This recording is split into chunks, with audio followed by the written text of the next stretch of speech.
Everyone, welcome to Chetan Bharat Learning. आज है हमारा सेशन 6, जहां पर हम पिछले सेशंस में कर चुके हैं। पिछले साल जो भी चीज़ें करंट अफेयर में रही थी उनको हम लोगों ने रिवाइज किया है थ्रू एमसीक्यूज़। आज भी हम लोग कुछ एमसीक्यूज़ करेंगे रिगार्डिंग दी करंट अफेयर्स कि कोई भी जो इशू न्यूज़ में रहा था उसके ऊपर किस तरीके से क्वेश्चन बन सकता है। तो हम देखेंगे कि फर्स्ट क्वेश्चन किस फॉर्म में आ सकता है। फर्स्ट क्वेश्चन है हमारा, Beresheet 2 probe was launched by which country.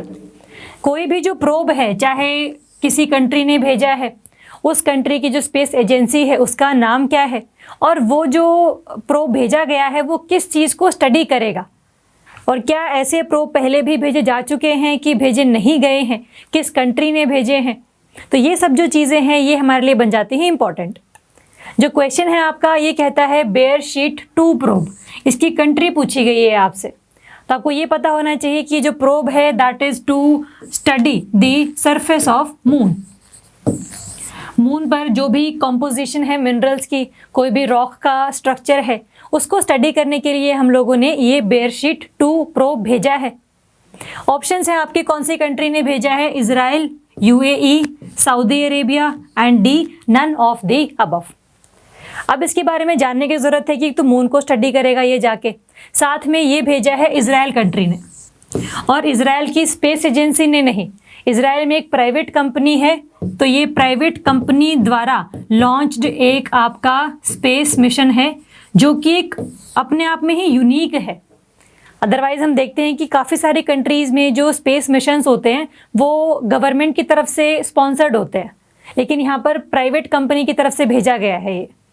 और ये 2 है बिकॉज बेयर शीट 1 जो था उसको हम लोग ऑलरेडी भेज चुके हैं। इजरायली कंपनी वही स्पेस आईएल वो भेज चुकी है, लेकिन जब इसको भेजा गया था जो उसने मून पर लैंडिंग करी, तो लैंड करते टाइम इंजन फेलियर की वजह से या किसी भी रीज़न की वजह से वो मून के सरफेस पर क्रैश हो गया। तो इसीलिए हमारे पास कोई डेटा नहीं है, कोई इन्फॉर्मेशन नहीं है कि उस प्रोब के साथ क्या हुआ। तो वैसे ही दोबारा से सॉफ्ट लैंडिंग करवाने के लिए कि आराम से ही मून के सरफेस पर पहुंच जाए और बिल्कुल पास से स्टडी कर सके what is the composition of rocks, composition of minerals on the surface of moon. तो ये जानना हमारे लिए इम्पॉर्टेंट है। तो इसका नाम क्या है, किस कंट्री ने भेजा है, और ये कब तक पहुंचेगा, ये 2024 तक मून के सरफेस पर एंटर करेगा, उसके ऊपर लैंड करेगा। अभी वो ऑर्बिट करेगा मून के अराउंड, और ये अनमैन्ड मिशन है, ये भी ध्यान रखेंगे, मैन्ड मिशन नहीं है। तो कई बार इसमें भी कंफ्यूजन हो जाती है, तो it is an unmanned craft. ये किसने भेजा है, इजराइल की non profit company space IL organization, private mission है ये इंपॉर्टेंट है। इसमें आपको फरवरी 2019 में जो बेयर शीट 1 भेजा था उसके बारे में कुछ इन्फॉर्मेशन है कि वो क्रैश हो गया था बिकॉज ऑफ इंजन फेलियर्स। तो क्वेश्चन किसी फॉर्म में आ सकता था। क्वेश्चन ये भी आ सकता था कि जो बेयर शीट मिशन है वो कौन से सोलर बॉडी को, कौन से सेलेशियल बॉडी को स्टडी करने के लिए भेजा जाएगा।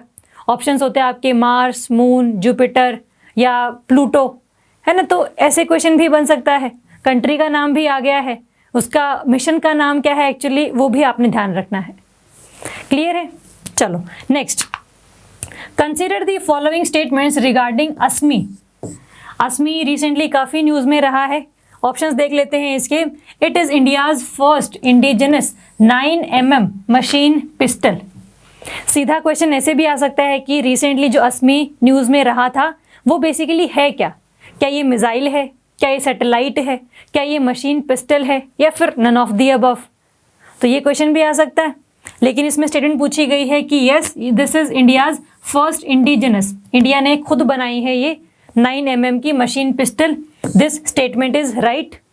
सेकेंड स्टेटमेंट कहती है it has been jointly developed by infantry school Mhow, जगह का नाम है, and DRDO's armament research and development establishment Pune, ARDE। सीधा भी आ जाए कि DRDO ने बनाया है तो भी सही है ना। तो बट ये जॉइंट कोलैबोरेशन है between the infantry school and the DRDO की ये वाली लैब। DRDO के ना बहुत सारी लैब्स हैं पूरे अपने इंडिया में जो अलग अलग काम देखती हैं, तो ये पर्टिकुलर लैब है जिसने अस्मी का काम देखा है। तो ये स्टेटमेंट भी आपकी बिल्कुल सही है। फर्स्ट भी सही है, सेकंड भी सही है। पूछा क्या है आपसे, करेक्ट कोड पूछा है, तो दोनों सही है, तो answer would be C, both 1 and 2। अगर यहाँ पर पूछा होता इनकरेक्ट तो आपका आंसर होता डी, नाइदर 1 nor 2। तो ध्यान से पढ़ना, करेक्ट पूछा है कि इनकरेक्ट पूछा है। Option C is the answer. अगर हम थोड़ा सा और देख लें इसके बारे में, तो अस्मी का जो मतलब है that is pride, self respect, hard work, तो ये भी आ सकता है अगर पेपर इस तरीके से बना है कि आपसे ये भी मीनिंग ही पूछ लिया जाए, तो मीनिंग भी आपको पता हो हल्का सा, साथ में इसका जो साइज है वो पता हो आपको। 9 mm की मशीन पिस्टल है ये। इसमें जो 3D प्रिंटिंग है उस टेक्नोलॉजी का यूज़ किया गया है for manufacturing this machine pistol, तो ये भी इसकी खास बात है। ठीक है, 3D प्रिंटिंग का ध्यान रखेंगे। Next, consider the following statements regarding world youth skills day. अब देखो, कोई भी डे हम कैसे याद करते हैं, उसकी जो डेट है वो क्या है, उस जो रिसेंट मनाया गया डे है उसकी थीम क्या है, और कौन सी ऑर्गेनाइजेशन है जो कि उस डे को मनाती है, और हम मनाते क्यों हैं एक्चुअली। तो यही 4 चीज़ें हमें याद करनी होती हैं। अगर हम इस वर्ल्ड यूथ स्किल्स डे को देखें तो फर्स्ट ऑप्शन है आपका, it is celebrated on 15th July every year. तो अगर आपको नहीं पता है इसके बारे में तो आप इसको गेस भी नहीं कर सकते, because this is not a concept, this is just a fact. तो आपको याद ही करना पड़ेगा कि जो स्किल्स डे है आपका वो हर साल 15th जुलाई को ही मनाया जाता है। This statement is correct statement. Second, the theme for 2021, अभी जो साल में ये हम लोगों ने मनाया है डे, इसकी थीम है री imagining youth skills post pandemic. ये स्टेटमेंट भी आपकी सही है कि हम लोग अभी कोरोना की पेंडेमिक से जस्ट उभरे हैं, काफ़ी सारे लोगों ने अपनी एम्प्लॉयमेंट खो दी है, तो दोबारा से उनको एम्प्लॉयमेंट अपॉर्चुनिटीज़ प्रोवाइड करने के लिए उनको कुछ ना कुछ आपको स्किल भी देनी पड़ेगी। अब डिफरेंट काइंड ऑफ स्किल्स आपको डेवलप करवानी पड़ेंगी, है ना। तो this theme is also the correct theme for 2021 world youth skills day. ये भी सही है, ये भी सही है। पूछा क्या है आपसे, चूज द करेक्ट कोड। जब दोनों ही सही है तो आंसर होगा आपका बोथ 1 and 2। अगर हम देखें कुछ इसके बारे में हल्का सा और, तो ये कौन मनाता है, UNGA ने, यूनाइटेड नेशंस जनरल असेंबली ने 2014 से ये डे मनाना शुरू किया है। कई बार ना ऐसा क्वेश्चन भी आ जाता है कि डिफरेंट डेज दे रखे होते हैं और बोलते हैं कि इनको क्रोनोलॉजिकली ऑर्डर में लगाओ कि इनको कब से मनाना हम लोगों ने शुरू किया है। तो जो रीसेंट वाले होते हैं, जो हम बिल्कुल अभी रीसेंट मनाने लगे हैं डेज़ को, वो हमारे लिए इंपॉर्टेंट हो जाते हैं। तो ये रिसेंट ही है बेसिकली, अदरवाइज तो जो डे हैं वो कभी 1960 से मनाए जा रहे होते हैं, 1970 से मनाए जा रहे होते हैं। तो दिस इज़ हल्का सा रिसेंट। 2014 से ये मना रहे हैं हम लोग बाय द यूनाइटेड नेशंस, जिसमें हम जब डे मनाते हैं ये वाला, तो हम कोशिश करते हैं कि लोगों को डिफरेंट जो स्किल्स हैं उनके बारे में अवेयर करवा सकें कि आपको अगर ये स्किल आपके पास है तो आप किस किस एरिया में जाकर एम्प्लॉयमेंट ग्रैब कर सकते हैं, है ना, किस एरिया में आपको ज़्यादा वेजेस मिलेंगी।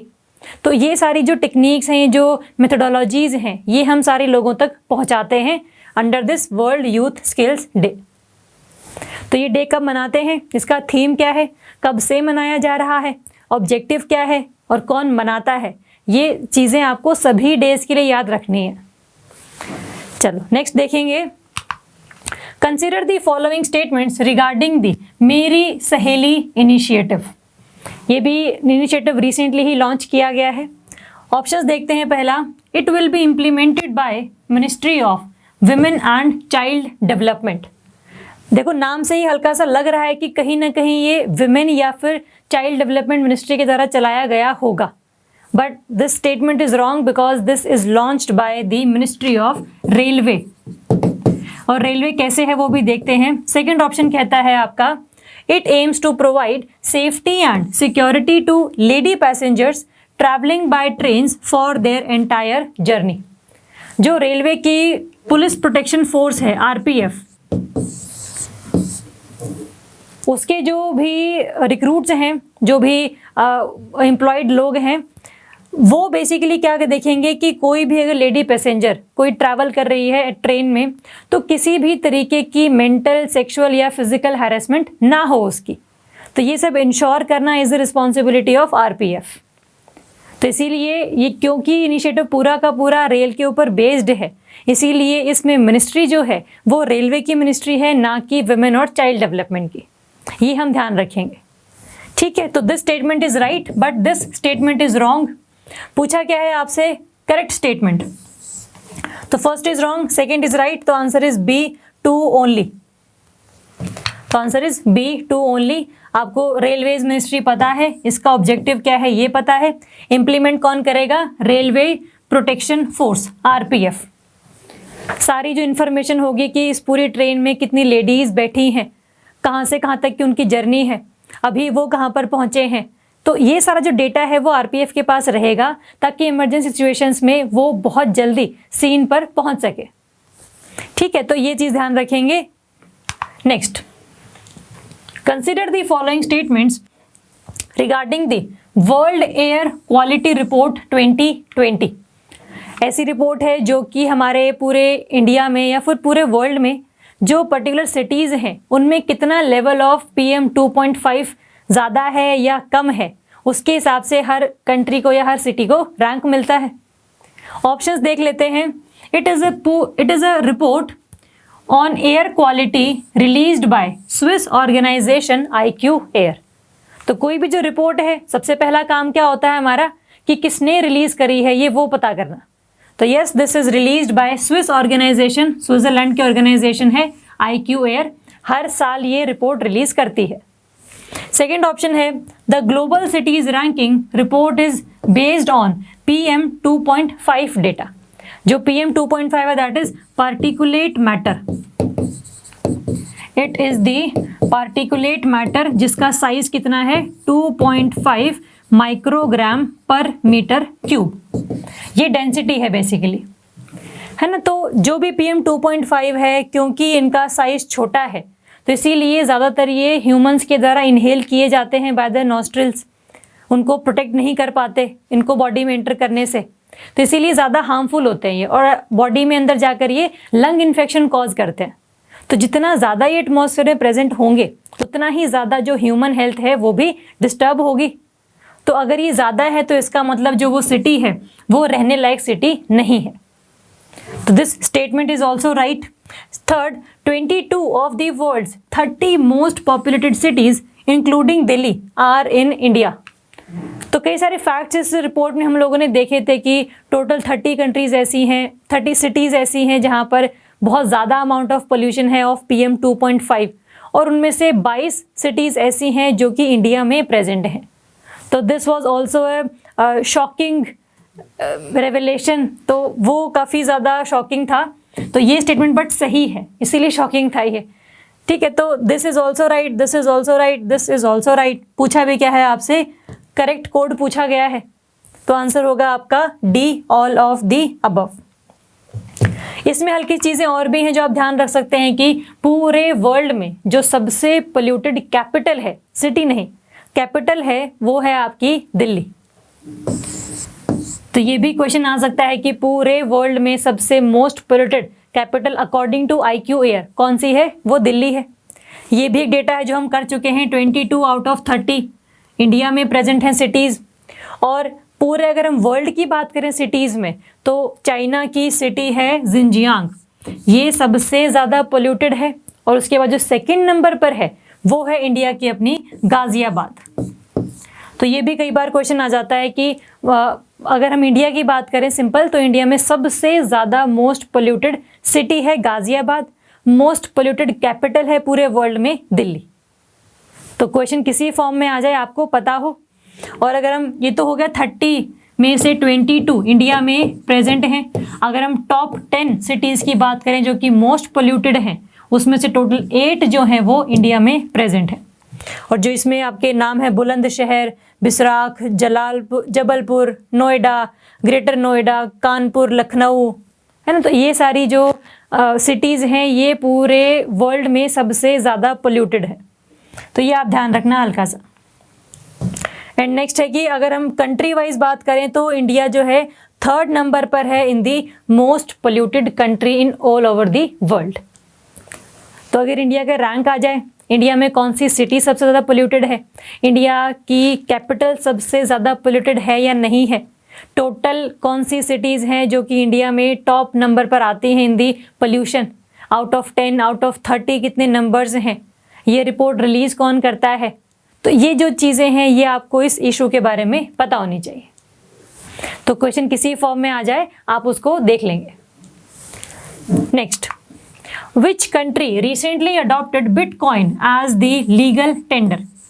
लीगल टेंडर बेसिकली जिसको आप ट्रांजैक्शंस में यूज़ कर सकते हैं। इंडिया में जैसे रुपी है, कॉइन्स हैं, that is the legal tender. तो ऐसे ही अगर आपने अब किसी को ट्रांजैक्शन करवानी है तो आप बिटकॉइन में भी करवा सकते हैं। ये जो मेथोडोलॉजी है वो कौन सी कंट्री के द्वारा अप्लाई की गई है। ऑप्शन है आपके ग्वाटेमाला, एल सेल्वाडोर, सी पनामा और डी वेनेजुएला। ये जो 3 कंट्रीज़ हैं ये हैं आपकी सेंट्रल लैटिन अमेरिकन कंट्रीज़, जो नॉर्थ अमेरिका और साउथ अमेरिका के बीच में ये जो 7 कंट्रीज़ हैं उनमें से हैं ये 3। वेनेजुएला आपका साउथ अमेरिका में पड़ता है। तो हल्का सा जब सिटी कोई भी कंट्री अगर आती है तो उसकी लोकेशन क्या है ना, ये भी अपने लिए इम्पोर्टेंट हो जाता है, क्योंकि उस कंट्री के आसपास कौन सी वाटर बॉडी है, कौन सी जो लैटिट्यूड है वो वहाँ से गुजर रहा है। तो थोड़ी सी चीज़ें इस पर भी जोग्राफिकल वाइज क्वेश्चन आ जाता है ना। तो अगर हम इस क्वेश्चन का आंसर देखें तो आंसर है आपका एल सेल्वाडोर। ये ऐसी पहली कंट्री बन गया है जिसने बिटकॉइन को एज ए लीगल टेंडर अपनी कंट्री में जो अलाउ है कर दिया है। नाउ पर्सन्स कैन मतलब पे एनी अदर गाय इन दी बिटकॉइंस। तो लीगल टेंडर बन गया है अभी, ठीक है। Next, consider the following statements regarding the global climate risk index 2021। एक ऐसा इंडेक्स जो कि ये बताता है कि पूरे वर्ल्ड में जो क्लाइमेट चेंज हो रहा है उस वजह से कौन सी कंट्री सबसे ज़्यादा वल्नरेबल है और सबसे ज़्यादा उसको इकोनॉमिक, सोशल या पॉलिटिकल डिसएडवांटेजेस होने वाली हैं। तो ये रिस्क कौन सी कंट्री को ज़्यादा है ये बताता है ये वाला इंडेक्स। फर्स्ट ऑप्शन कहता है it is published by the Bonn based environmental think tank German watch. Germany में जर्मन वॉच नाम की एक ऑर्गेनाइजेशन है जो कि हर साल ये बताती है कि कौन सी कंट्री पिछले साल सबसे ज़्यादा रिस्कफुल रही, कि वहाँ पर साइक्लोन्स बहुत आए, वहाँ पर फ्लड्स बहुत आए। और ये सब क्यों आया? Because of the climate change, because of the global warming. तो this statement is right. India ranked 8th in this index. तो इंडिया का रैंक जो है काफ़ी इम्प्रूव हो गया है, बट इंडिया का रैंक 8th नहीं है, ठीक है। This statement is wrong statement. तो first is right, second is wrong. पूछा भी क्या है आपसे? Correct code. तो first statement is right, option A 1 only is the answer. ये आपने ध्यान रखना है। तो कुछ चीज़ें और भी हैं इसके बारे में कि सबसे ज़्यादा मोस्ट अफेक्टेड कंट्रीज कौन कौन सी रही हैं इन 2019। उसने बताया इन्होंने मोजाम्बिक, जिम्बाब्वे। मोजाम्बिक और जिम्बाब्वे बेसिकली जो है अफ्रीका का पार्ट है। तो मोजाम्बिक और ये 2 कंट्री सबसे ज़्यादा मोस्ट अफेक्टेड कंट्रीज़ हैं और इनमें साइक्लोन्स, इनमें फ्लड, इनमें ड्रॉट्स, सब जो चीज़ें हैं वो लगातार आ रही हैं। तो लोगों को काफ़ी ज़्यादा दिक्कतें फेस करनी पड़ रही हैं। और अगर हम इंडिया की बात करें तो इंडिया का जो रैंक है वो 7th रैंक है इन 2021 इंडेक्स, और 2020 में ये था 5th नंबर पर इंडिया। जितना ज़्यादा रैंक है मतलब 5th सबसे ज़्यादा मोस्ट अफेक्टेड कंट्री है बाय द क्लाइमेट चेंज, लेकिन अभी 7th है। इसका मतलब इसने कहीं ना कहीं यहाँ पर इम्प्रूवमेंट दिखाई है कि हम लोग क्लाइमेट चेंज से इतने ज़्यादा प्रभावित नहीं होते हैं, बिकॉज हम लोगों ने काफ़ी ज़्यादा और जो स्टेप्स हैं, इनिशिएटिव्स हैं वो उठाए हैं to get prevented from the effects of climate change. तो इंडिया ने अपना रैंक इम्प्रूव किया है, ये भी अच्छी बात है, ये भी आप ध्यान रखेंगे। इंडिया का रैंक कितना है, सबसे ज़्यादा मोस्ट अफेक्टेड कंट्रीज़ कौन से हैं, ये इंडेक्स रिलीज़ कौन करता है, ये आप ध्यान रखेंगे। क्लियर है। Next, which organisation recently launched the fit for 55 mission. ये देख लेते हैं। फिट फॉर 55 मिशन है। फर्स्ट है A BRICS, Brazil, Russia, India, China and South Africa. B है European Union, C is ASEAN and D is OECD। देखो ये जो कैंपेन है ये रिलीज़ किया गया है बाय द यूरोपियन यूनियन। ये तो चलो ठीक बात है, इस तरीके से क्वेश्चन भी आ सकता है, but what do we mean by the fit for 55? इसका मतलब क्या है? इसका मतलब ये है कि यूरोपियन यूनियन ने अपने जितनी भी कंट्रीज़ हैं, टोटल 27 कंट्रीज़ हैं after the exit of Britain, तो जितनी भी 27 कंट्रीज़ हैं उनको ये टारगेट दिया है कि आप बाय 2030 तक आते आते 1990 के लेवल्स से जो कार्बन एमिशंस हैं आपको 55% तक कम करने हैं।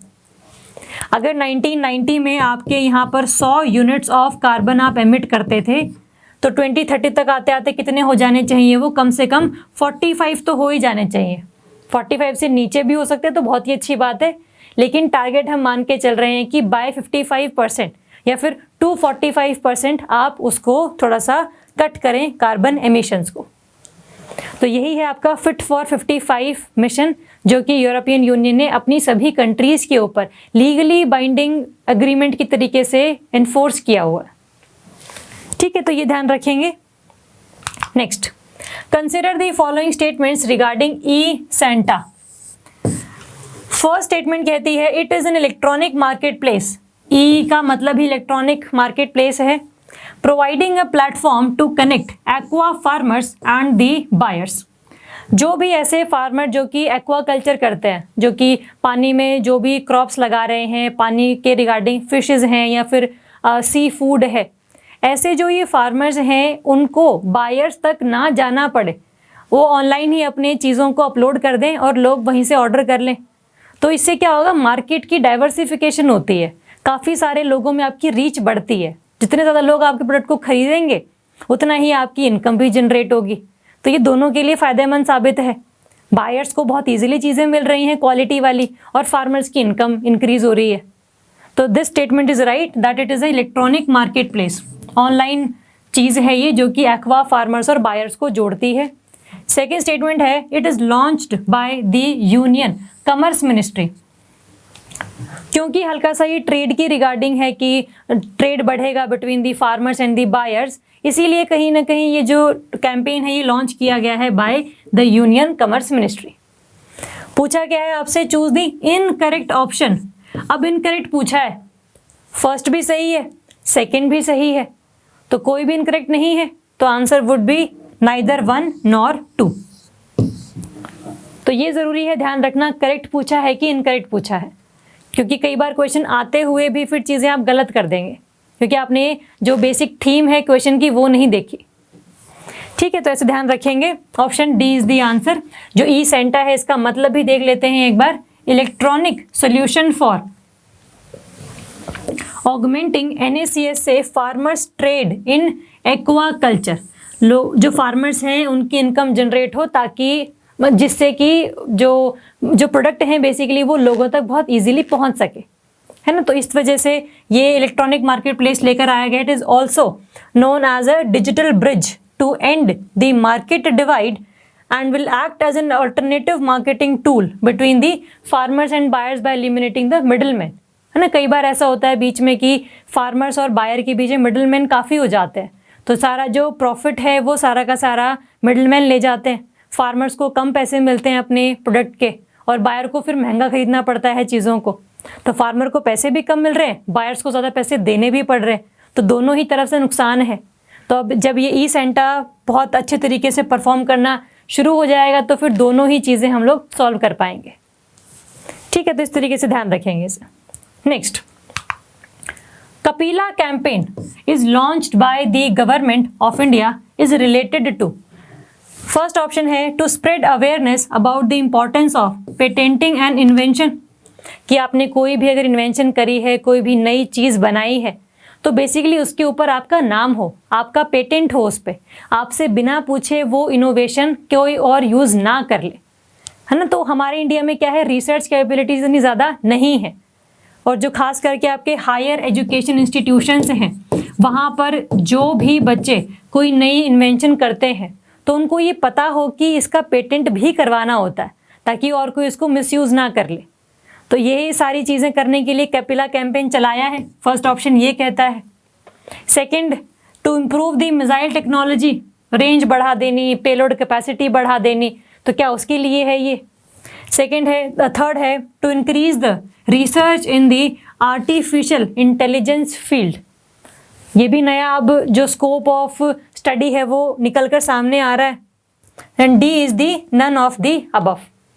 देखो जो कपिला कैंपेन है that is for option A, कि जो हायर एजुकेशन इंस्टीट्यूशंस में बच्चे पढ़ रहे हैं, रिसर्च कर रहे हैं, अगर वो कोई बढ़िया सी इनोवेशन करते हैं, इन्वेंशन लेकर आते हैं, तो वो पेटेंट किस तरीके से करवाएंगे, क्या प्रोसीजर रहेगा, रजिस्ट्रेशन करवाने का क्या मेथड होता है, कितने साल के लिए आप उस इनोवेशन को खुद के लिए यूज़ कर सकते हैं, किसी और को देना है तो कितनी रॉयल्टी आपको मिलनी चाहिए। तो ये सब जो चीज़ें हैं ये स्टूडेंट्स को बताई जाएंगी अंडर दिस कैंपेन, है ना। ये है बेसिकली आपका ए, और ये किन के नाम पर है, किन के बर्थ एनिवर्सरी पर लॉन्च किया गया था, of doctor APJ Abdul Kalam, उन्हीं के नाम पर ये कपिला कैंपेन है।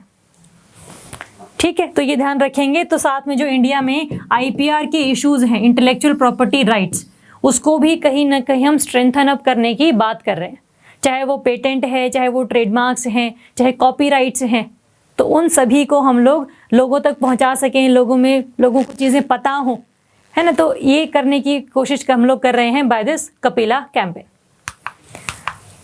चलो, तो ये कुछ MCQs थे आपके पिछले साल जो भी इश्यूज करंट अफेयर्स में रहे थे। अगर आपको इस सेशन में कोई डाउट है तो आप पूछ सकते हैं, आप कमेंट कर सकते हैं, आप मेल कर सकते हैं, आप कॉल कर सकते हैं। कोई डाउट होगा तो बताइएगा, otherwise thank you so much and all the best.